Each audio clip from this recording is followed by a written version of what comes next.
What's up, Gump? And what's up, freaks? On today's episode of How Many Things Can We Fix Before We Actually Get to the Racetrack, we are diving into the transmission. Because I'm telling you what, this car is really starting to grind my gears. Let's go, Gumpy.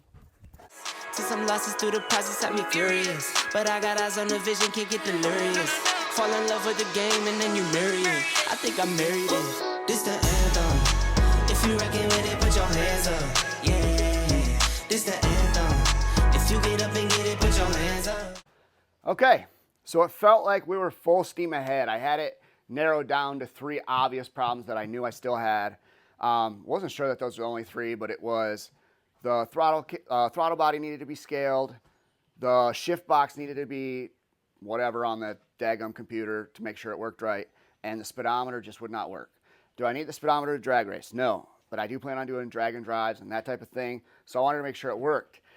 Long story short, I've had nothing but issues with the speedometer in this transmission, and I'm like, I gotta start trying something different, right? I'm trying the same thing over and over again, not getting different results. I know the speedometer reads because I spin it by hand, it's fine. Long and short of it, I look in the hole, I see something protruding. I compare it to my other transmissions, it's not protruding. I ask online, they're like, I don't think it's supposed to be there like that. I look at the diff bracket on one of my other trans, and one side's taller and the other side's shorter, and sometimes you can't put it on wrong. I'm like, maybe you can put it on wrong. My best guess right now, from what I can tell through that hole, is that it's put on upside down, so the taller part of it is protruding. So now, instead of getting ready to go to the track and have some actual fun, we get to just be at the barn and keep working on the car again. And I'm going to pull the daggum trans out and see what I can see. And I'm no trans guy, so I don't know if I'll even know what I see when I see it. But I do know something's wrong, and I want to have this car dialed in, so I got to stop yapping, stop crying, stop complaining, take off my poopy pants, and get in the frickin' daggum engine bay and get this trans out. Y'all ready? I'm just going to put on a time lapse. I'm not getting crazy with it. And I'm just going to do my thing so I can listen to some music and try to chill out a little bit. So let's get her done.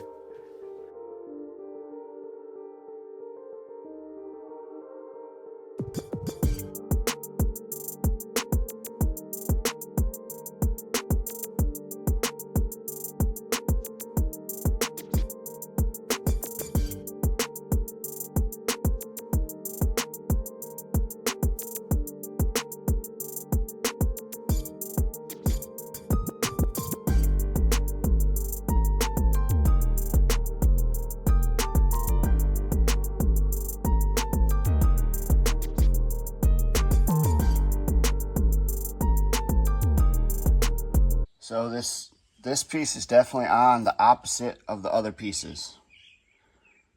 So I don't know 100% that that's wrong or right, but nobody else had anything protruding from the top, so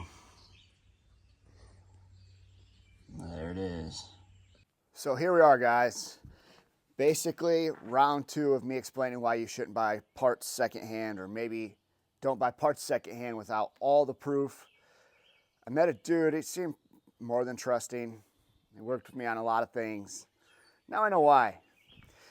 Moral of the story is I was told this transmission was at one point rebuilt by IPT and all this type of stuff, and the overdrive didn't work, which they go out a lot on these cars, so that didn't seem like, nothing too crazy.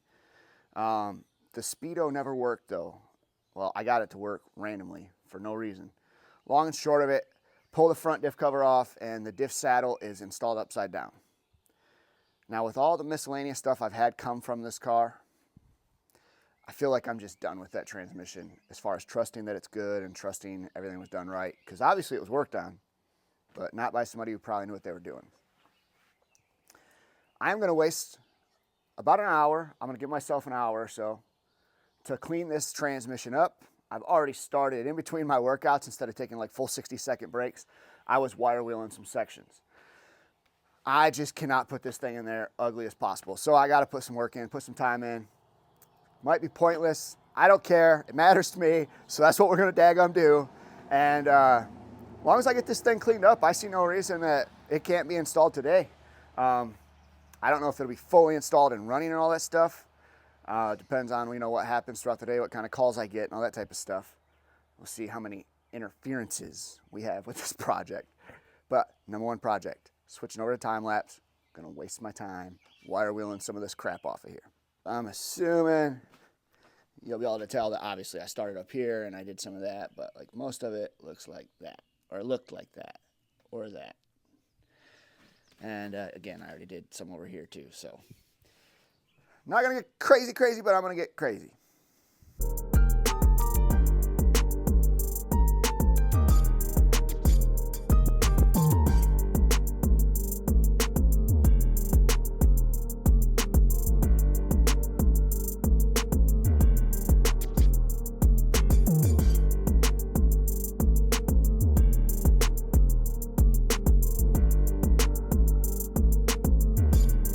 All right, so I feel like that's about as cleaned up as I'm going to get this transmission for now, or at least that I have an interest in doing for now, especially being that there are so many variables I don't really know about it. Next thing I'm going to do is switch out the pretties. I'm going to switch out the covers, switch out the oil pan, gasket, all that stuff. Since it is going in the car, you know, I want it to look as good as possible. Oh. Good gravy. Ugh. Too far forward.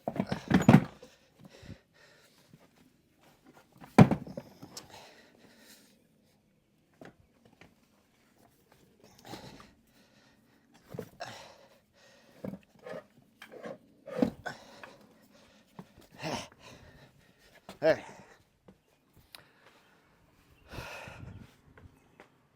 Perfect.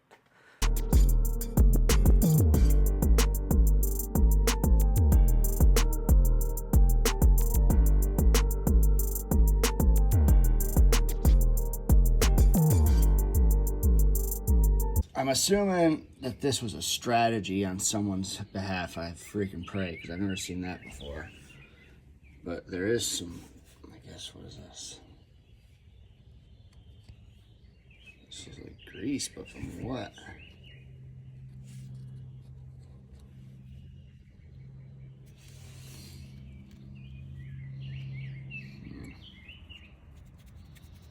Very interesting stuff here.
Okay, so I left off yesterday just getting this transmission ready to be installed.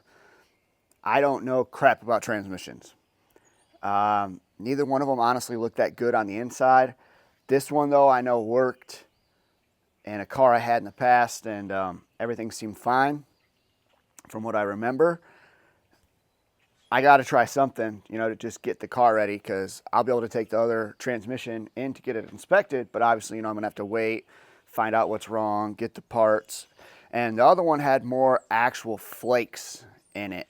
And that could honestly, as far as I know, be from the saddle being upside down. I don't know. It could be from anything. There's a lot of things that could go wrong. This one just seemed, you know, old. The other one though was very oddly clean on the inside and looked like every bolt was brand new. I don't know, or obviously I know that doesn't mean anything. And even if there was work done, it doesn't mean it was done right. So I'm not willing to risk, you know, putting that in there, causing more damage than I need to. Hopefully I put this one in and we get to go to the racetrack for once. If I can get this in fast enough, Kenny should be able to get a hold of me He contacted me last night, of course, when the car was not ready. And hopefully I'll get it ready today, and hopefully he still has time. So, Kenny, I'm trying, brother, and I appreciate you. Thanks, guys. Thanks. Thanks for sticking with me through the weirdest start to a season.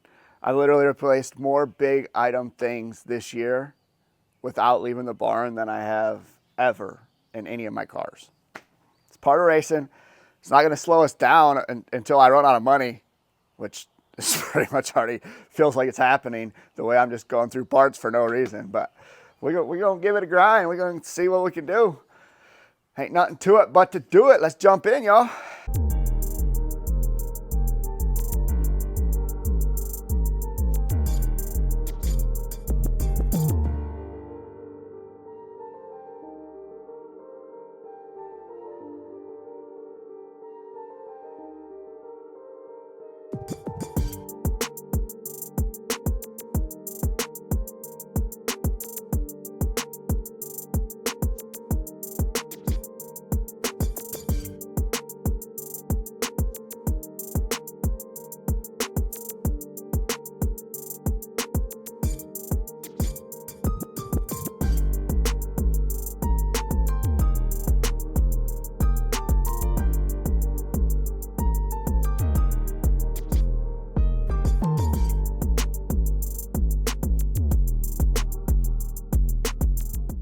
I do believe that is everything except for the air intake.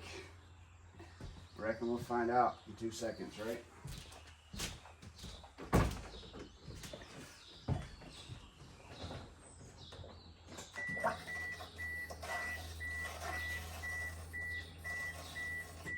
Interesting.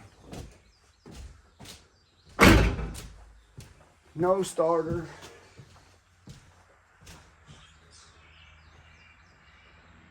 So you'll see me getting ready to start the car.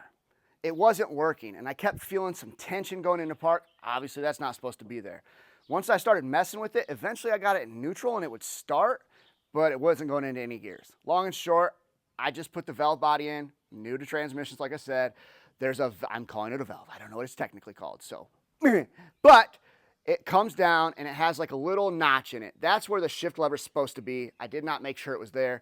So, lesson learned, I had to drop the transpan, lower the valve body, put it back where it's supposed to go. Now the car drives and moves. So once we get the shift box figured out, I think we're like close to getting to the track, y'all. Fire me up, let's go.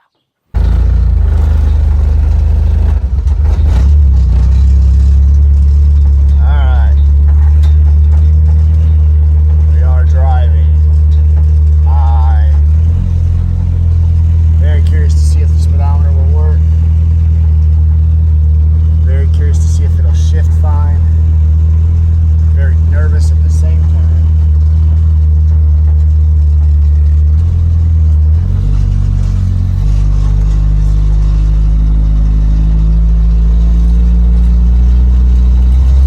Well, I got a speedo.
So yeah, there it is. The car is technically back together and running. I still need to figure out what's going on with the daggum shift box. I mean, you'll be able to hear it beeping in one of the videos. I don't know if it's a programming thing, so I'm waiting for Kenny to check into that. And now I got to dive into the throttle body. I think I have an idea of where to start, But again, this is all problem solving. I'm trying to work the bugs out so we can get to the daggum racetrack. I want to race so bad, y'all don't even know. But until next time, guys, I always encourage you to be just like Gumpy is with this ball and get out there. Get outside your comfort zone. Get out there and feed dreams and starve fears, y'all.